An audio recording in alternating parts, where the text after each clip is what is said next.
Deixa eu ver aqui. Tá funcionando. As crianças podem se dirigir lá à salinha, vocês também vão ter um seminário, uma conferência profética só para vocês. Os textos hoje estão batendo certinho com o que a gente vai ministrar essa noite. Então, tá lá os preletores, tem um quarteto fantástico lá também. Amém? Olha que interessante, né? É a primeira vez que a gente está fazendo aqui o seminário nesse local. Esse seminário, apesar de ter alguns textos que nós já utilizamos em outros, ou vamos começar a chamar de conferência, né? É uma matéria que é nova, vamos colocar assim. Por quê? Porque a gente vai estar usando de tópicos diferentes para chegar ao mesmo denominador, que é o estabelecimento do reino de Deus. Então, por onde nós vamos começar? Vamos começar do começo, né? Lá atrás, quando Deus ainda ele estava elaborando o propósito dele, se é que podemos dizer elaborar, não é? Mas quando foi estabelecido, é isso que a Bíblia diz, é estabelecido o propósito dele. Uma coisa que a gente precisa entender a respeito tanto do caráter, da essência de Deus, quanto o próprio reino, é que o reino de Deus não é um plano que aconteceu como um plano B. Exemplo, vou criar aqui Adão, e Adão pecou. Agora eu tenho que fazer uma outra coisa aqui, deixa eu pensar. Não. Deus já sabia que Adão ia errar. Deus já sabia que o homem iria pecar, porque ele é presciente. E nós vamos chegar nesse detalhe. Agora, tudo que nós estamos vivendo hoje, e principalmente, que é o que vai tratar dessa conferência, que nós viveremos no futuro, no reino por vir, já é algo que está no coração de Deus há não sei quanto tempo, né? No meu tempo, não sei, com o quê? 6.000 anos, nosso tempo cronológico. Mas e no tempo de Deus? Há uma eternidade. Quanto tempo é a eternidade? Não sei, né? Eternidade, o que é eternidade? É um tempo onde o tempo não pode ser contado. Então, nesse tempo onde o tempo não pode ser contado, existe um reino que está no coração de Deus e que aos poucos ele vai revelando para nós esse propósito eterno. Então, o primeiro texto que eu quero ler aqui é o de Efésios capítulo 3, versículo 11, você pode acompanhar aí, e também está aqui, ó. Vamos ler, eu não sei se eu aponto o dedo ou se eu fico chique hoje, ó. Fica chique hoje, né? Fica chique, aí você lê comigo aqui também, ó. Ó, Efésios 3:11. Segundo o eterno propósito que ele fez em Adão, Cristo Jesus, nosso Senhor. Então, Deus ele tem um propósito que é eterno, que foi estabelecido na eternidade passada. Preste atenção, ó, eterno propósito. O que é propósito? É plano, é projeto, é uma ideia não, né? Que aqui já está estabelecido. É um plano, é um projeto também, não vamos colocar projeto, porque já está, né, estabelecido na mente do Pai que isso vai acontecer.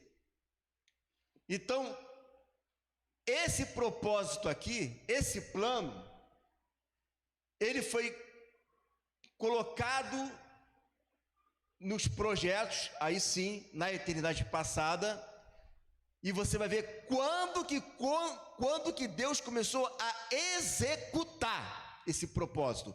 Uma coisa está na mente dele, e quando está na mente dele, ainda não está executado, mas está na mente dele.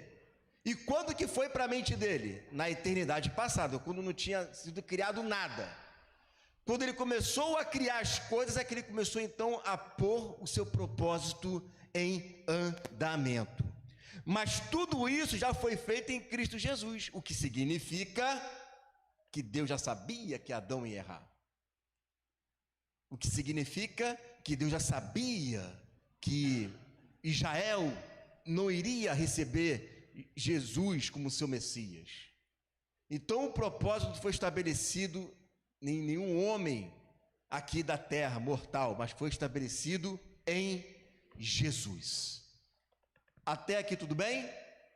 E aí veja, Romanos 11, 25. Ora, aquele que é poderoso para vos confirmar, segundo o meu evangelho e a pregação de Jesus Cristo, conforme a revelação do mistério guardado em silêncio. Quando?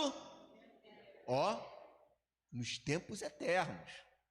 Lá nos tempos eternos, onde não se contava, onde não tinha um tempo cronológico, havia um mistério guardado em silêncio. E agora, juntando esse texto com esse daqui, esse mistério guardado em silêncio está estabelecido em Jesus. Então vai unindo os textos. Existe um mistério guardado em silêncio que nos foi revelado conforme o Evangelho. Então, se você quiser conhecer esse mistério que foi planejado na eternidade passada e estabelecido em Jesus, você tem que conhecer o Evangelho. Se você não conhecer o Evangelho, você não vai entender, não vai ser revelado a você um mistério guardado em silêncio. Tem um mistério guardado em silêncio? Aliás, tinha, porque o Evangelho, por meio de Jesus Cristo, já revelou.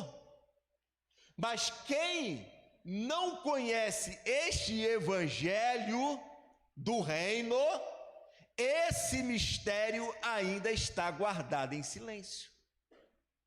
E este mistério, este propósito que foi escrito no Evangelho, pregado por Jesus, não fala só de Jesus, ou não fala apenas do reino de Deus, mas fala de nós. Olha aqui, 1 Coríntios 2,7.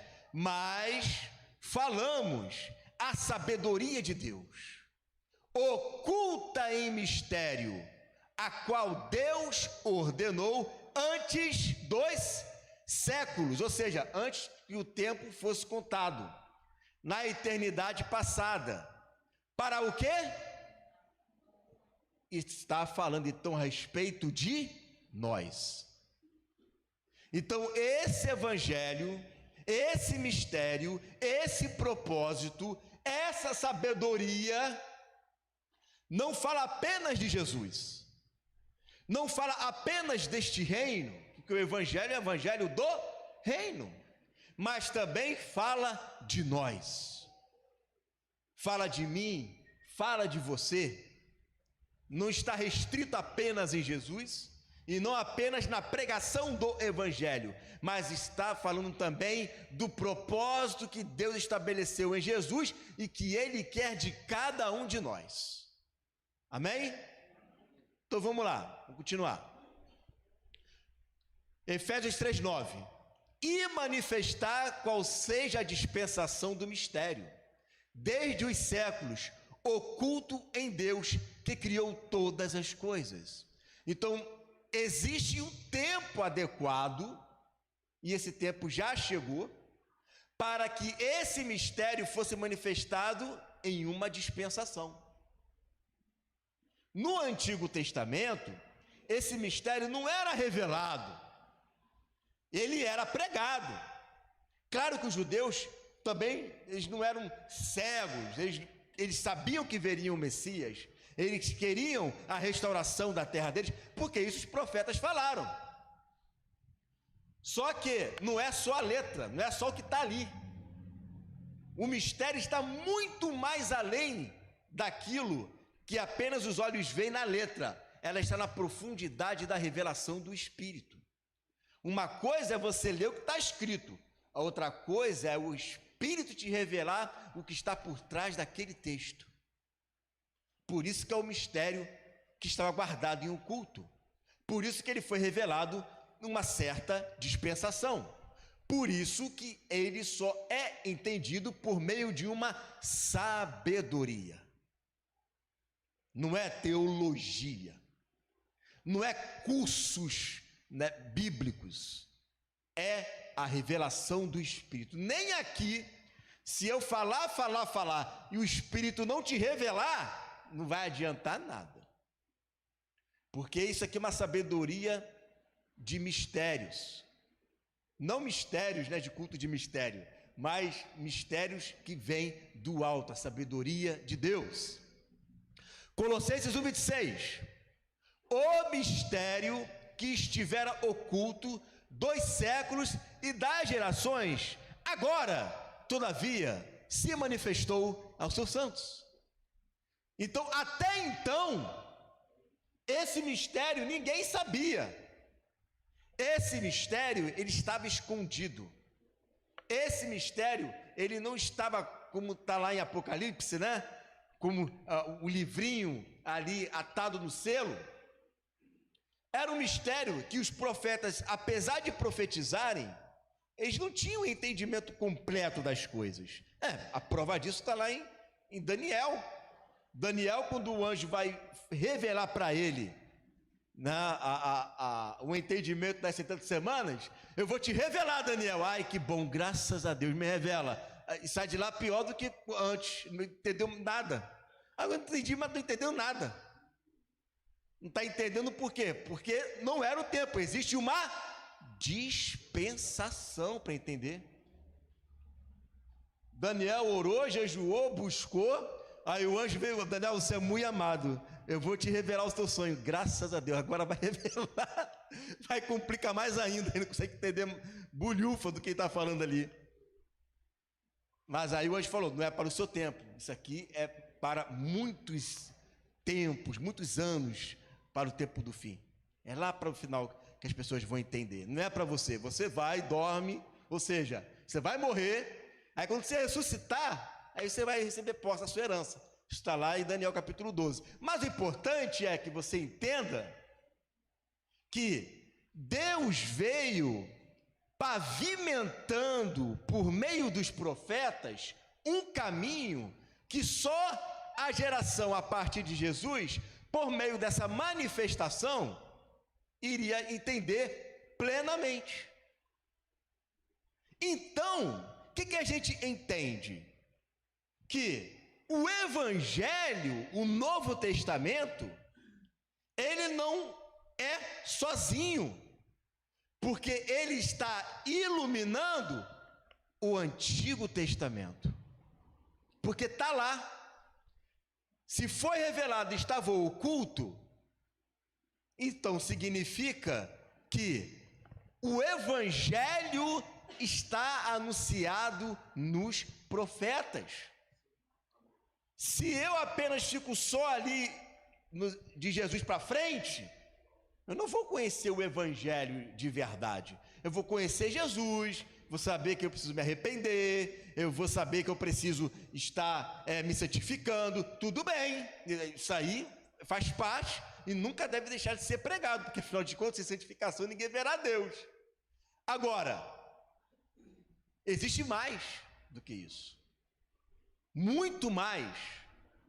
Porque para você se arrepender, irmão, é você se arrepender, tem um coração quebrantado, contrito, vai lá, se arrepende, ouve a pregação sobre o pecado, você entende, se arrepende e continua buscando a Deus.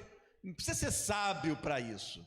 Agora, os mistérios do reino é algo que somente a sabedoria de Deus pode te dar. Se Deus não revelar, não adianta. Não adianta. Tem que ter a revelação de Deus. Vamos lá. Deus anuncia o fim desde o início, Isaías 46:10, que anuncia o fim desde o princípio e desde a antiguidade. Isso aqui já era antes, 600 anos antes de Jesus, mais ou menos, já era antiguidade. Está falando lá de Adão e Eva. As coisas que ainda não sucederam, que digo, o meu conselho, o meu propósito será firme, e farei toda a minha vontade. Valeu, meu querido. Obrigado. Farei toda a minha vontade. Significa que, por mais que eu tente, 1 bilhão de pessoas digam, não volta Jesus, não volta, ele vai voltar, não adianta. Por mais que 2 bilhões de pessoas digam, não vai haver ressurreição, não vai haver ressurreição, vai haver ressurreição. Porque não há nada e nem ninguém que possa impedir ele de cumprir a vontade dele. Não há ninguém. Então, por mais que alguém venha dizer não vai ser, não vai ser, não vai ser, ele fará toda a vontade dele. E qual é a vontade dele? A vontade dele é de que aquilo que foi anunciado no princípio e desde a antiguidade, elas venham a acontecer. Então eu preciso de novo olhar para as coisas que foram anunciadas antes de Isaías. Porque está lá, tem alguma coisa lá. O que está lá? O que está em sabedoria e mistério? Que estava oculto? E veja aqui a Mateus 25, 39, ó.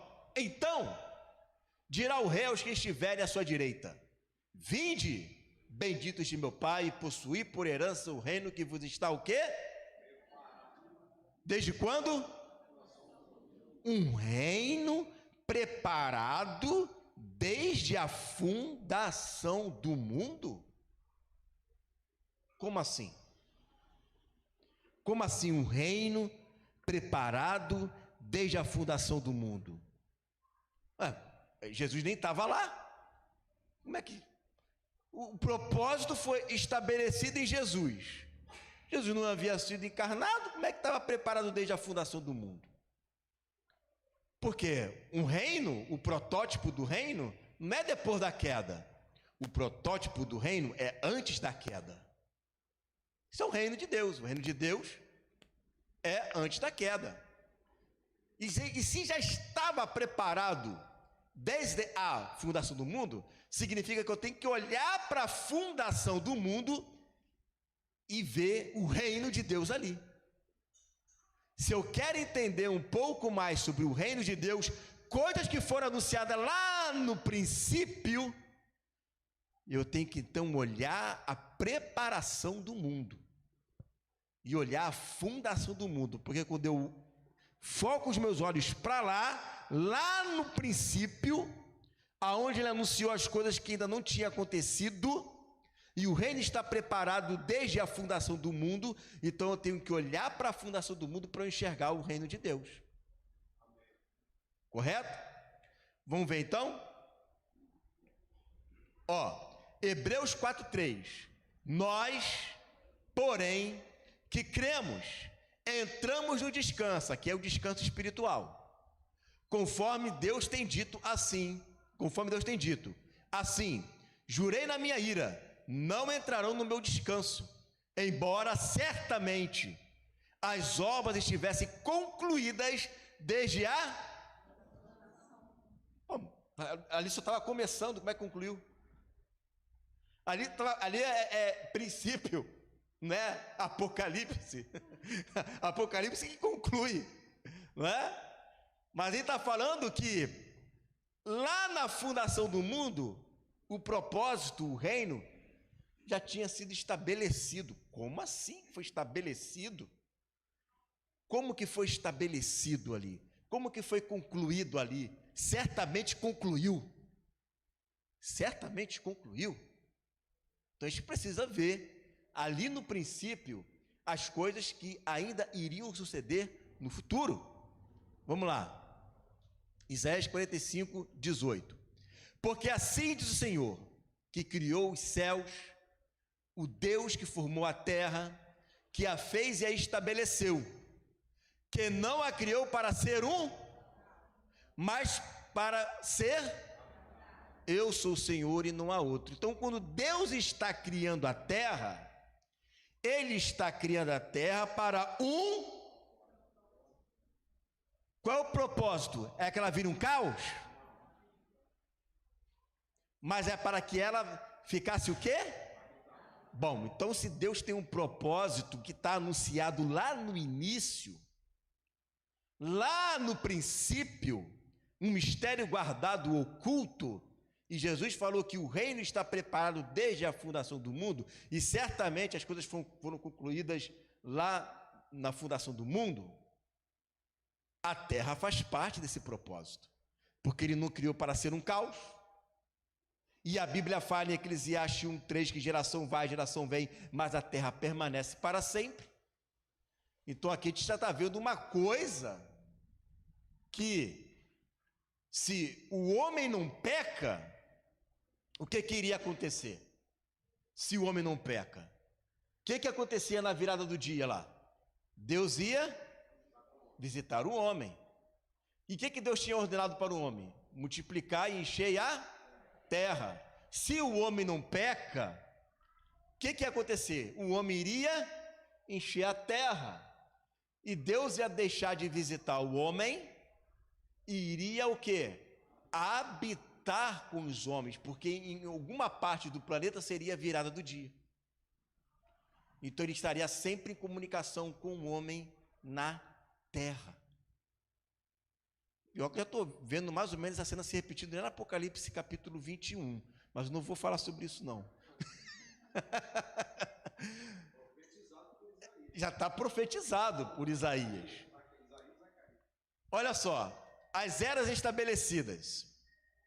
Aqui é um propósito, aonde Deus estabeleceu, tá? Em Cristo Jesus, na eternidade passada. Pô, tem duas eternidades? Para nós sim, né? Para Deus não. Salmo 90, versículo 2 diz: de eternidade a eternidade tu és Deus. Então Deus não está preso ao Cronos. Então nós estamos presos ao Cronos. Deus não. Deus, ele é o alfa e o ômega, ele é o princípio e o fim. Ele está lá e está aqui ao mesmo tempo, tá? Mas para o nosso entendimento e para a nossa dispensação, houve, né, uma eternidade passada. E foi exatamente aqui que Deus, ele falou: tá pronto, é isso aqui que eu quero.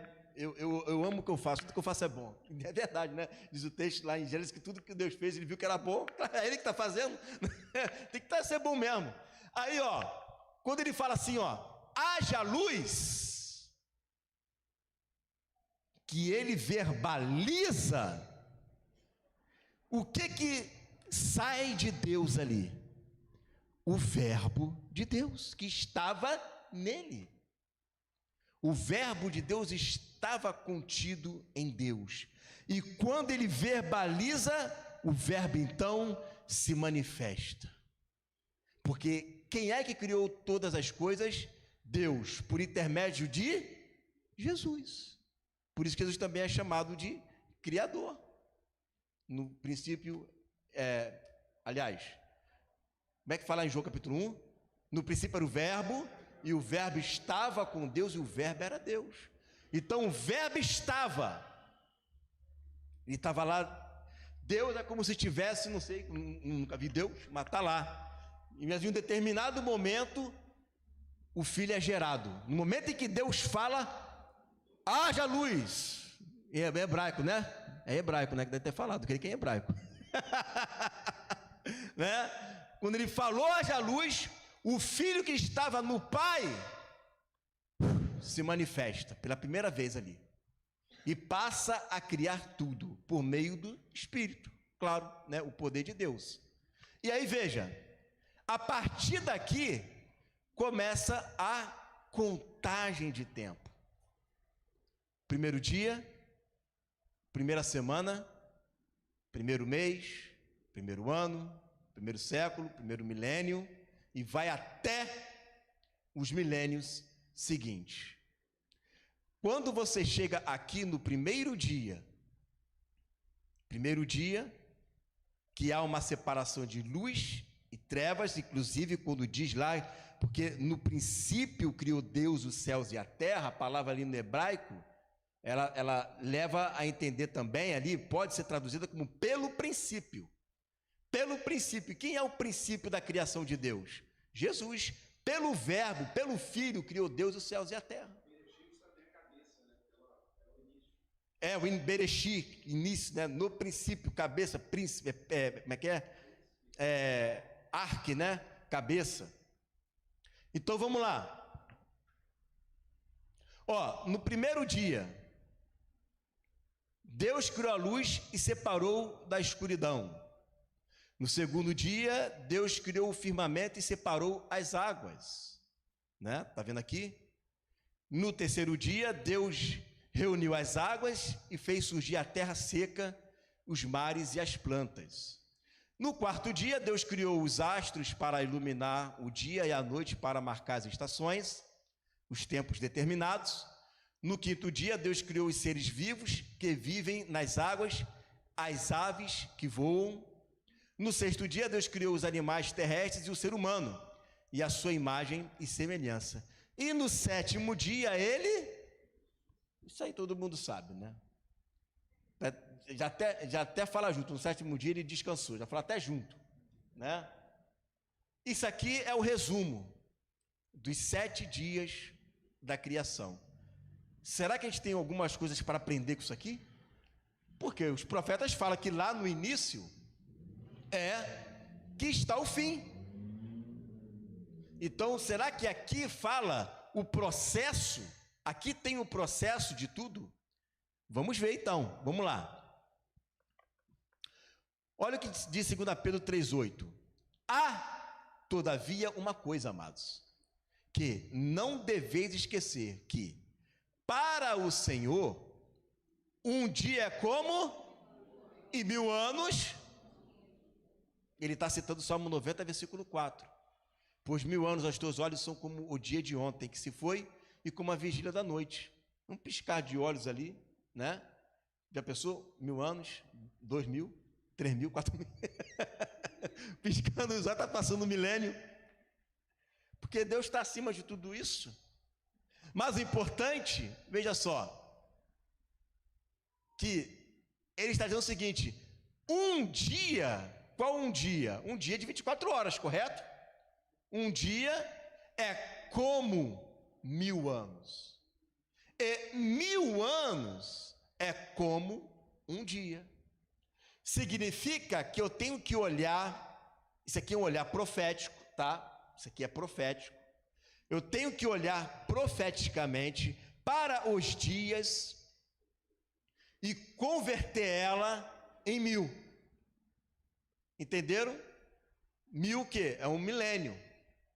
Quanto tempo nós temos de Adão até nós, aproximadamente? Quase 7.000 anos. Cara, quase 6.000 anos. Quase 6.000 anos. São 5.000 alguma coisa, não é isso? Quase 6.000 anos. Uma coisa é a idade da Terra. A Terra, a Bíblia não diz quantos anos tem. Tá? A Terra pode ter bilhões de anos. A Bíblia não fala. No princípio, criou Deus a Terra. A Terra foi criada antes de contar o tempo. A Terra foi criada na eternidade passada. Quantos anos tem? Não sei. É só a partir do haja. Mas a Terra já existia. Então, a contagem da idade da Terra, eu não sei. Agora, do homem eu sei. Porque todos nós cremos que viemos de Adão e Eva, né? Alguém que veio de macaco? Não, né? Então está em casa, né? Pode ser, não, eu acho que é do macaco, hein? Né? Mas aí, veja, cada dia de 24 horas, lembrando que você não pode perder o que a gente falou aqui no início, que a gente está estudando o passado para entender o futuro. Então, cada dia é o equivalente a 1000. Se Deus criou o homem, não é? E no 6º dia ele estabeleceu e no 7º descansou, significa que no 7º milênio nós vamos descansar também. Claro que eu não estou dizendo, né, que no calendário judaico é no 5.000, tem um erro lá de 200 anos, né? Aí diz que é 5.900 e alguma coisa, faltam 13 anos ainda, que é 13 anos não, porque na Bíblia você não vê certinho ali, bonitinho, não é igual o calendário de hoje. Você tem vários calendários que foram utilizados durante o tempo. Então, é uma contagem profética. Tem que entender a contagem profética. Você não vê certinho de Adão até Abraão dormiu. Certinho. Você não vê certinho. Você vê contagens que passam um pouco, contagens que passam muito. O importante é a ideia profética que está por detrás daquilo dali. E não você querer contar dia por dia, senão, né? Não tem como contar. Não tem como contar. Você tem como ter uma ideia aproximada. Então veja só, próximo slide. 7 dias da criação, os 7 milênios da história humana. O primeiro dia Deus criou a luz e separou da escuridão. Nesse primeiro milênio, o que foi feito ali? Deus tinha criado tudo bom e perfeito. Aí vem o diabo, a desobediência, e faz essa separação do belo e perfeito.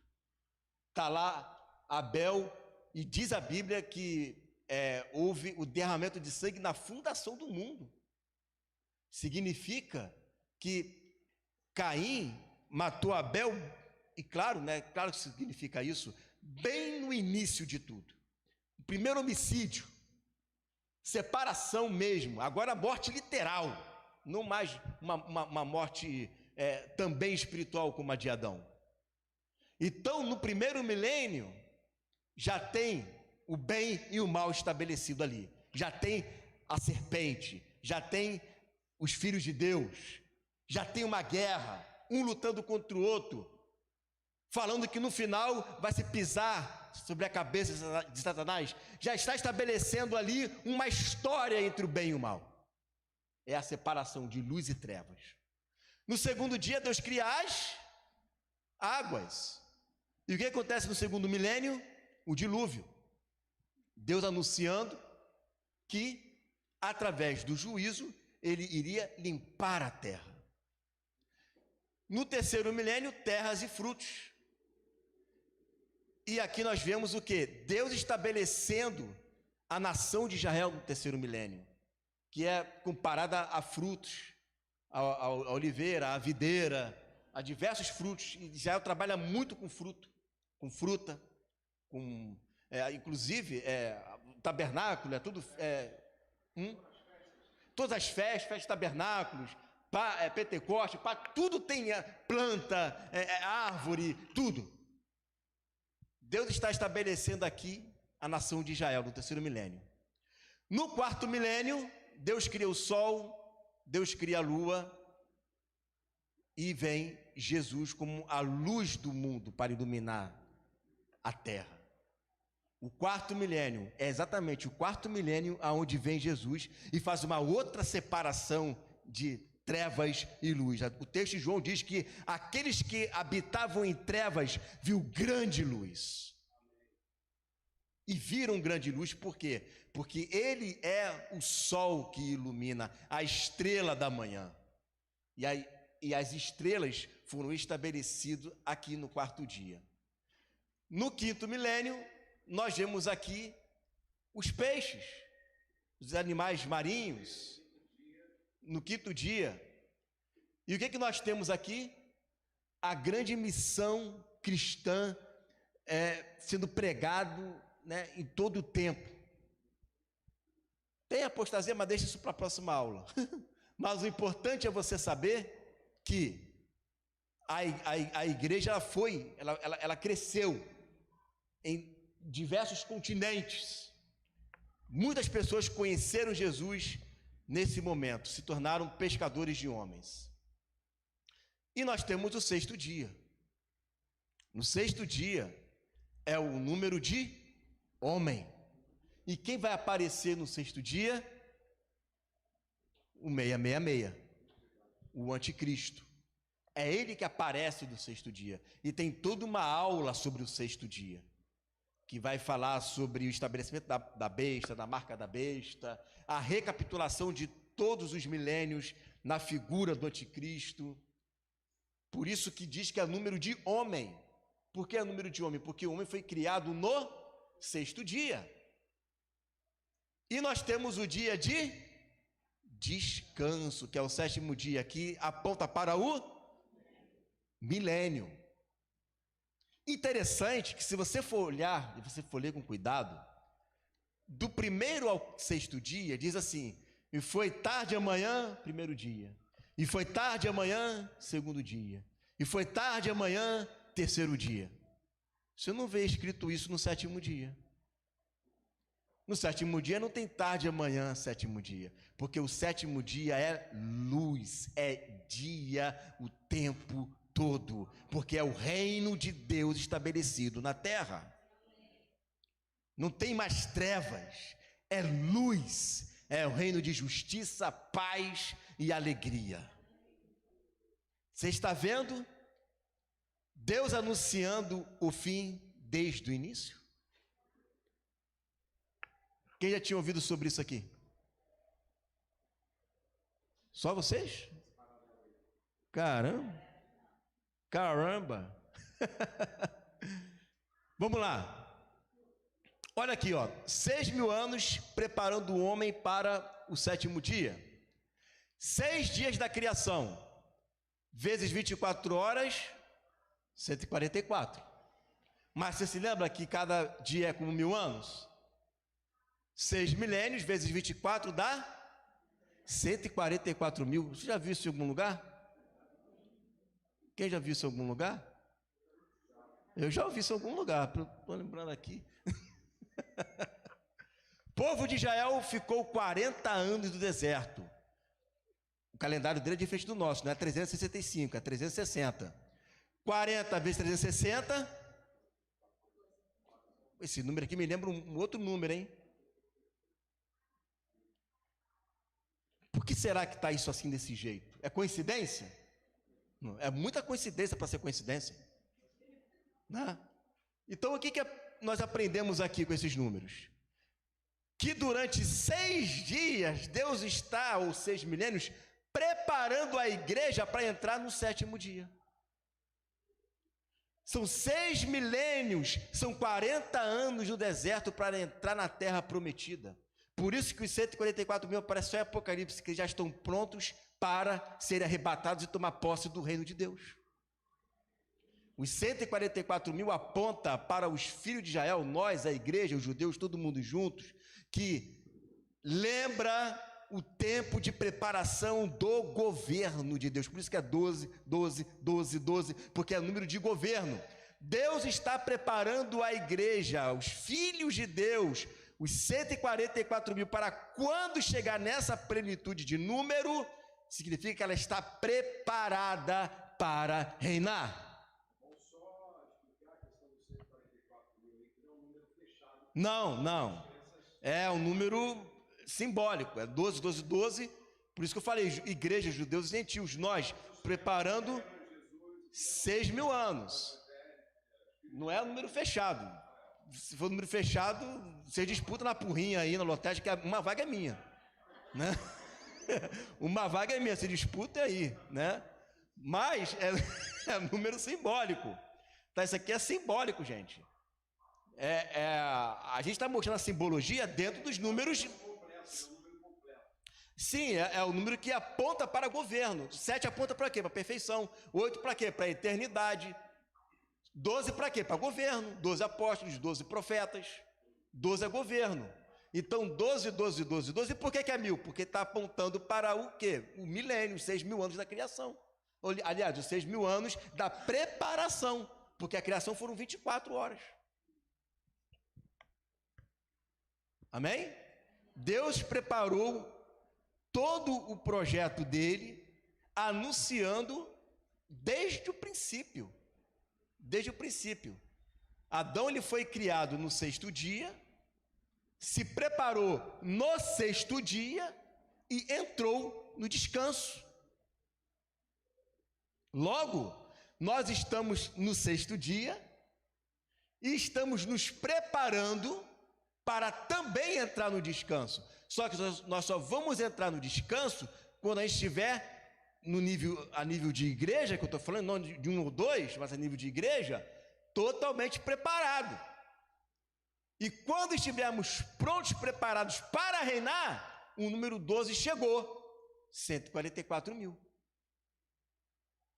Então, essa preparação Ela não começou agora, porque Deus não prepara começou desde o Éden, Ele está preparando um povo para reinar com Ele. Todos passaram e estão se aperfeiçoando até chegar o tempo certo desse número simbólico, espiritualmente falando. Tanto é espiritual que lá no texto de Apocalipse 7 vai dizer: são castos, não se misturaram com mulheres, são primícias para Deus. Ou seja, ele está trabalhando o espiritual. Ele está trabalhando na preparação espiritual do corpo de Cristo. Esse corpo de Cristo que começa não se contaminando com as filhas da Babilônia, mas termina em Apocalipse 14, subindo no Monte Sião junto com o Cordeiro. Então é o governo que acompanha Cristo para onde ele vai.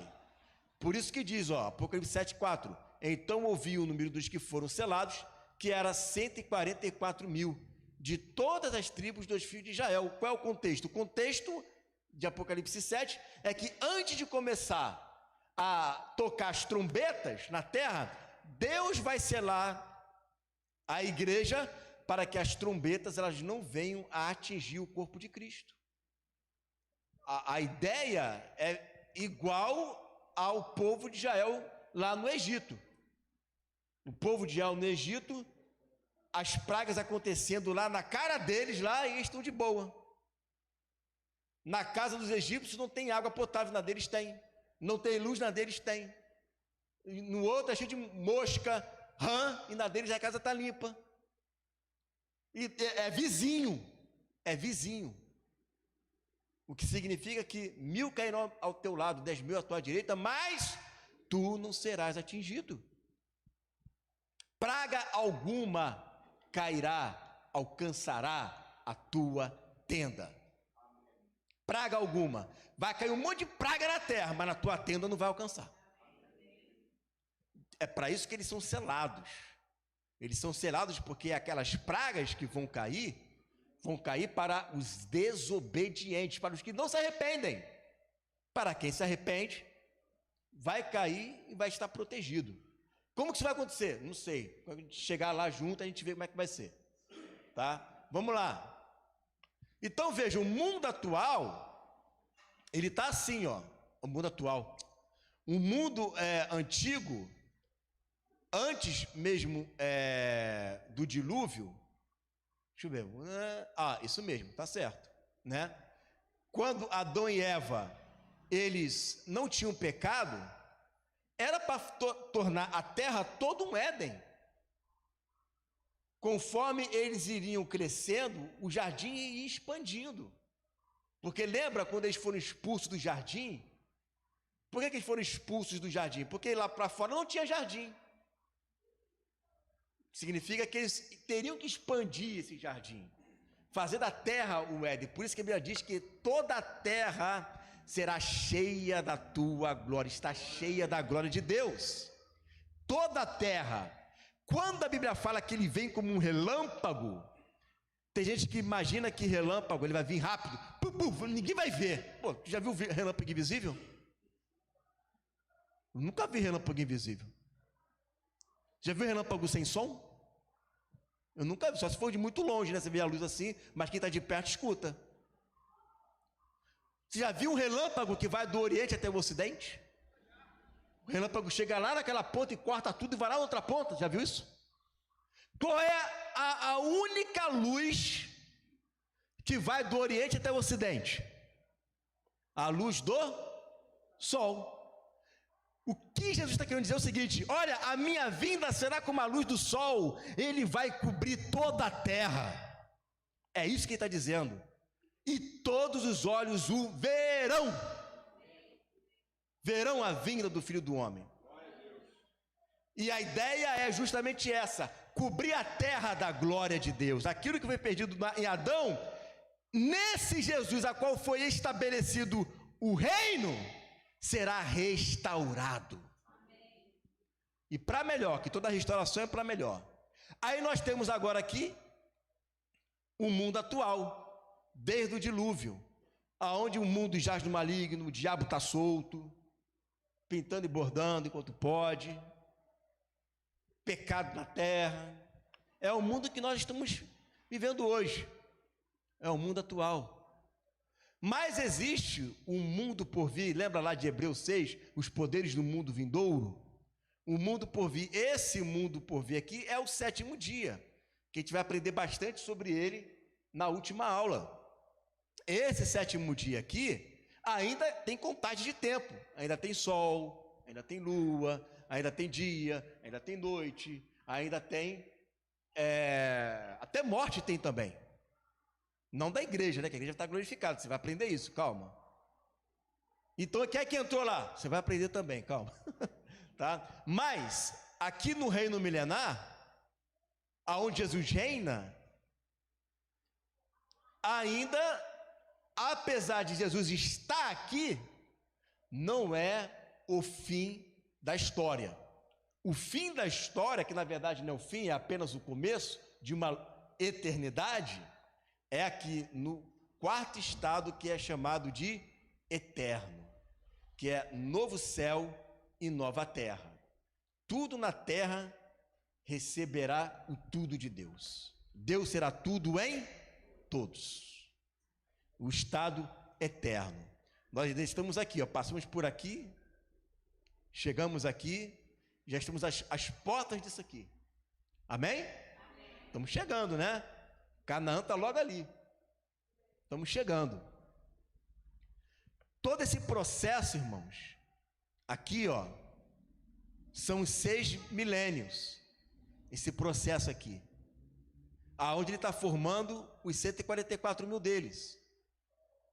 E quando Jesus vem e estabelece o reino, a igreja toda passa a reinar sobre toda a terra. E é aqui que o governo entra, reinando junto com ele e libertando a criação do cativeiro da corrupção. Vamos finalizar então? Talvez você possa pensar assim, é muita informação. Você falou muita coisa aí que eu tenho que parar para pensar, para meditar. Então, eu quero que você não desista, né?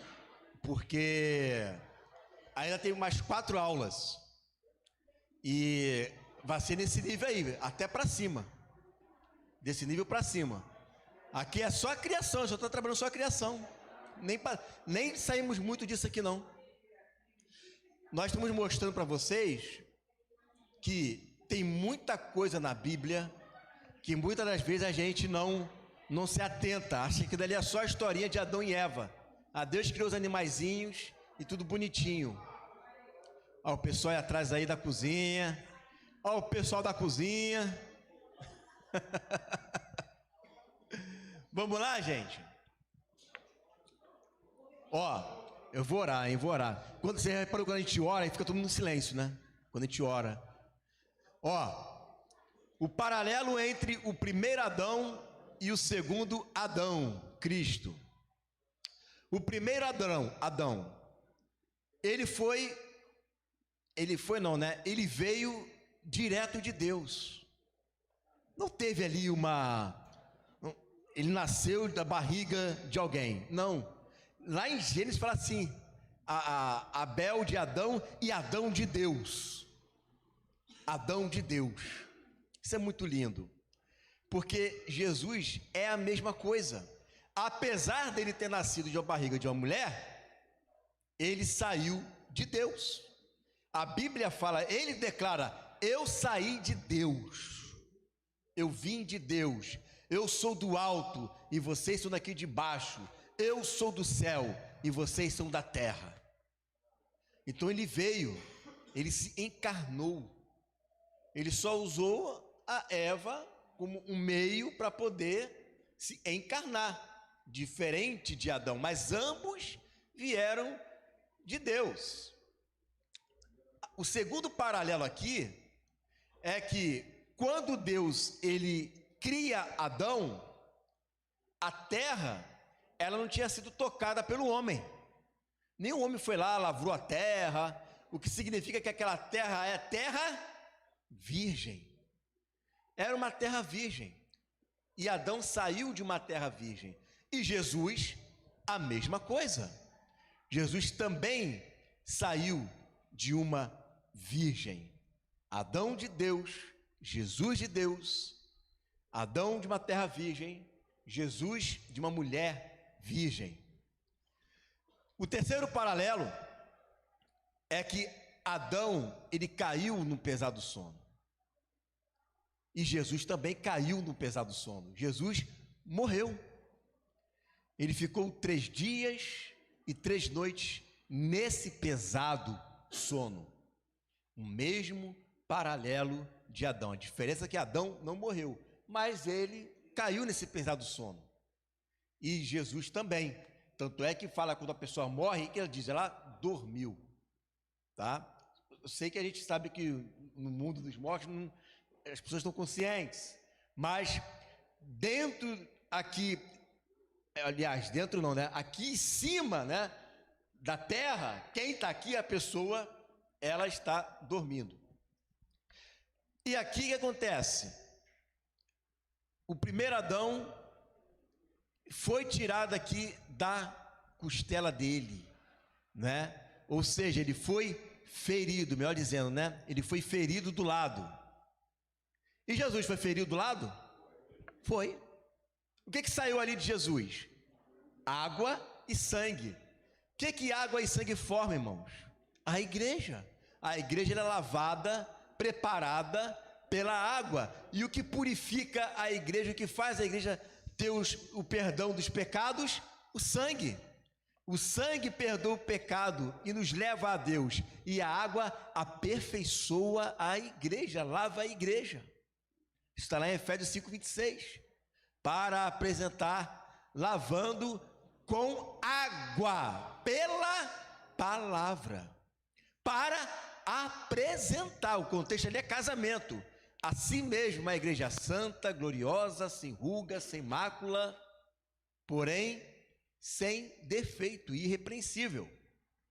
Então, saiu de Deus, terra virgem, caiu no pesado do sono, foi ferido, e no momento em que ele acorda, quem está do lado dele? Eva, porque Eva saiu do lado dele. Na verdade, o ponto 4 e o ponto 5 está bem coladinho, porque na medida em que fere, sai a água, né? Na medida em que tira a costela, apresenta, sai ali também, né? É feita ali também a Eva. Então, ele é ferido do lado, sai água e sai sangue, elementos esses que preparam a igreja. Agora preste atenção, essa aqui que é a diferença. Porque quando Eva saiu da costela de Adão, e Deus está lá formando a Eva, ele formou Eva sem defeito, sem pecado, diferente da igreja que está num processo de aperfeiçoamento. A igreja, apesar de ter saído de Deus, nesse sentido, porque nós fomos gerados nele, ou regenerados nele, por intermédio dele, nós ainda estamos num processo de santificação para alcançar a glorificação e a perfeição plena, sem pecado. Eva não, ela já nasceu plena e sem pecado, e por isso que imediatamente, quando os dois acordaram, ela foi apresentada a ele. Por que ela foi apresentada a ela de imediato? Porque ela não tinha pecado. Aí diz, e Deus os abençoou, e lhe disse: sede fecundos, multiplicai, enchei a terra e governai-a, sujeite ela. O que eu aprendo com isso daqui? Eu aprendo que Deus está nos preparando por meio da água e do sangue, a palavra, o Espírito, o perdão dos pecados, para sermos apresentados a Ele, plenos, puros, sem pecado, na glorificação. Quando formos glorificados, por isso que Paulo fala: deixará o homem o seu pai e a sua mãe, unir-se-á a sua mulher, e serão ambos uma só carne. Grande é esse mistério, me refiro, porém, a Cristo e a... Ele está falando o seguinte: olha, deixará o homem o seu pai e a sua mãe. e unir-se-á a sua mulher. Ele está falando de quem? Adão e Eva. Esse texto está lá em Gênesis, se referindo a Adão e a Eva. E Paulo pega esse exemplo lá do início, do princípio, está dizendo: olha, aquilo que aconteceu lá atrás é um reflexo do que vai acontecer lá na frente. Esse grande mistério daquele casamento não aponta apenas para Adão e Eva, mas para o grande mistério que é Cristo e a igreja. Por isso ele fala que não é um mistério, mas ele fala: grande é esse mistério. É um mistério do casamento de Cristo e a igreja. Por isso que Paulo faz questão de chamar Jesus de segundo Adão. Ele é o segundo Adão. E aí, quando eles são apresentados, o que diz? Governe a terra, governe a criação, dá nome aos animais, faz tudo que tem que fazer. E quando a igreja for apresentada, se com ele morremos, com ele, se com ele sofremos, com ele reinaremos. Quando a igreja for apresentada a Cristo, então, assim como Jesus reina, também nós reinaremos com ele como se fosse uma só carne, reinando, governando sobre a terra. Entenderam o mistério do princípio anunciando o fim? O propósito eterno? Quantas coisas nós aprendemos hoje só vendo os 6 dias da criação, 7 na verdade, né? Os 7 dias da criação. Mal começou o Gênesis, já está cheio de mistério. E se buscar tem mais, e tem muito mais mesmo. Quer ver mais um para a gente encerrar? Só mais um. É até bom que de repente até acrescenta isso aqui depois. Diz o texto lá em Gênesis capítulo 1, que no princípio criou Deus os céus e a terra. E a terra, a palavra ali, era, no hebraico também pode traduzir por tornou-se. Tornou-se sem forma e vazia. Gente, nós lemos o texto aqui que Deus não criou a terra para ser um caos. O tornou-se o mais correto, porque se a terra não é para ser um caos, então ele não criou ela um caos. Ele criou ela perfeita. Então, em algum momento na eternidade, aconteceu um cataclisma no cosmos que fez com que a terra virasse um caos e desabitada. Então, vamos lá.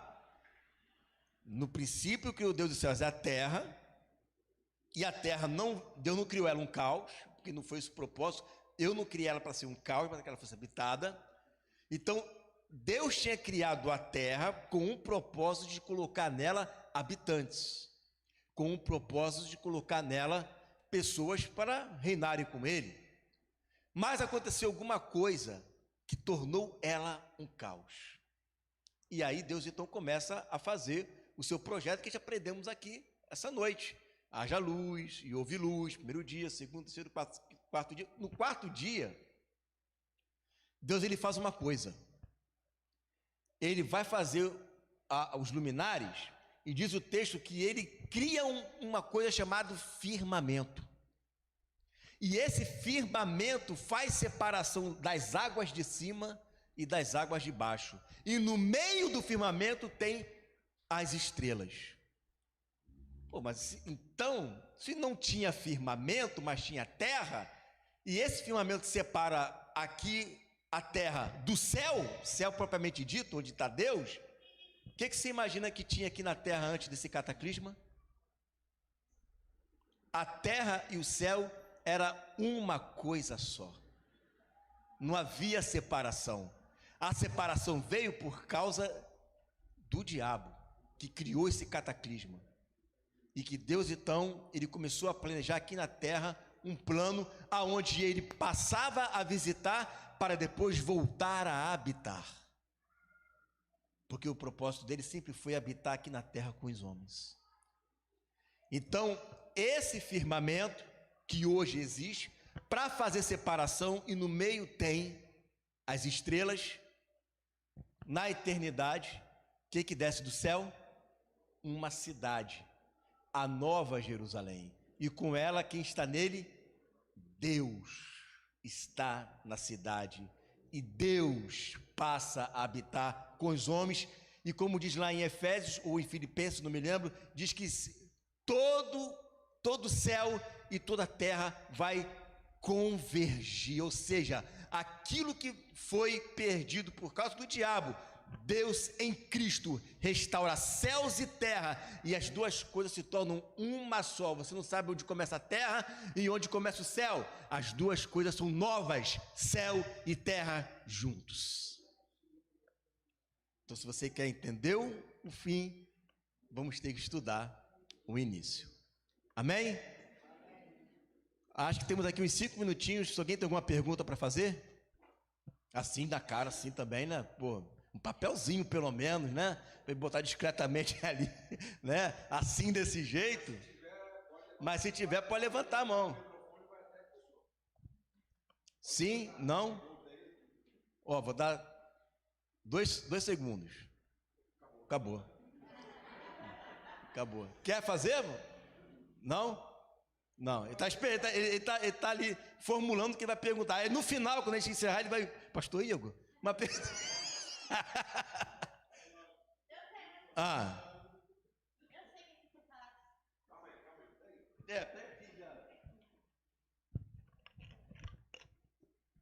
A minha dúvida é naquelas contas que você apresentou aí de 144 mil. Você já falou aí que 144 mil é só um número simbólico. Mas por que ele é simbólico assim? Eu não entendi. Tipo assim, um exemplo. Os testemunhos de Jeová, eles falam que é só 144 mil que vão herdar e vão ser selados, né? Para poder entrar no reino. Então, por que a gente crê que não é só esses 44, mas abrange todo mundo? É isso que eu fico na dúvida. É que a aula não foi exatamente sobre 144 mil, mas a gente pode explorar um pouquinho isso daí. Se você for contar ali as 12 tribos, você vai ver uma tribo ali que é uma tribo diferente. Primeiro que não tem a tribo de Dan, já tira a tribo de Dan, era para ter, né? E você vê a tribo de José. Agora, por que tem a tribo de José ali?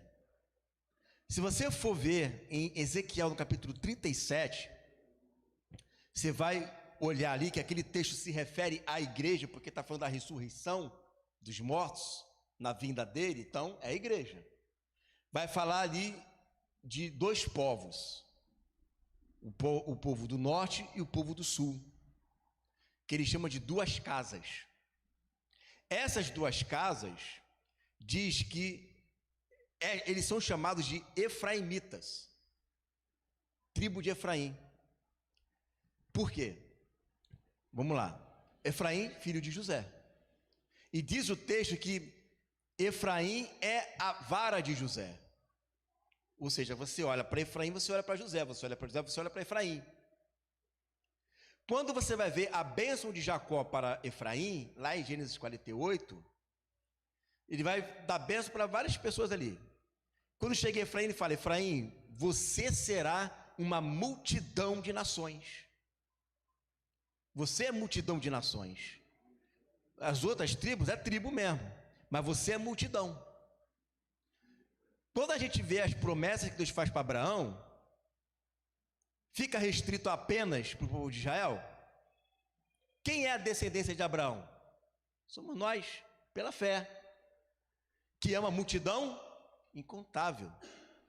Então, aquelas das 12 tribos que tem ali, essa tribo de José aponta explicitamente, claro, se você for olhar as promessas ali, né, no Antigo Testamento, você vai ver que existe uma promessa para Efraim, que é a vara de José, Ezequiel 37, que diz: você, Efraim, é uma multidão de nações. Uma tribo de Israel é uma multidão de nações? Quem é a multidão de nações dos filhos de Israel? Que está lá em Oséias capítulo 1, que eu farei daquele que não era povo uma multidão de filhos de Israel. Então, essa multidão incontável, que antes não era povo, mas agora é meu povo, que ele chama de filhos de Israel, somos quem? Nós que éramos gentios, que não somos mais. Agora fazemos parte dessa mesma comunidade de Israel, participantes da mesma promessa de Israel. Então, quando você olha para a tribo de José ali, dos 144 mil, não vê apenas uma tribo, você vê uma multidão de gentios ali naquela tribo. Daí você entende que 12 só pode ser um número simbólico. Até porque se for um número literal, você imagina se ninguém vai se apostatar? Aí se um se desviar vai ser 143.999, né? Então é um número simbólico aquilo dali, pelas razões que eu já citei e por mais essa razão também. Tem outras razões que tem também, explicação do que a tribo de Dan não está ali, né? A tribo de Benjamim embaixo, e mais em cima a tribo de Judá, e no meio está as tribos do norte. Tem muitas explicações, mas acho que essa dá para entender melhor, é mais prática para conseguir entender. O Efraim e Manassés, eles nasceram no Egito, né? Eles são considerados. Também tem isso, eles nasceram no Egito. Eles são filhos que nasceram em terra estrangeira. Filhos de Deus em terra estrangeira. É uma outra tipologia. Isso aí, ele era os dois, né? Tanto filho de José, que é da descendência direta de Abraão, quanto também é filho legítimo da egípcia, que representa nações que não era nação. Sim. Então ali é onde, quando Jacó, ele abençoa Efraim, ele até tem aquela história de cruzar, né, os braços ali, preferindo aquele que não era o primogênito. Tudo tem um estudo, é longo a questão do estudo das duas casas de Israel aí, mas as duas casas de Israel representando tanto os judeus, né, na carne, que se renderam a Cristo. Isso, quanto os gentios, que eram gentios também, que se renderam a Cristo, que responderam ao propósito, ao chamado. É isso aí. Fechou? Amém? Amém, irmãos? Mais alguma pergunta aí? Vão surgir, né? Pergunta. Então a gente quer mais uma vez. Quando descer, vão lembrar.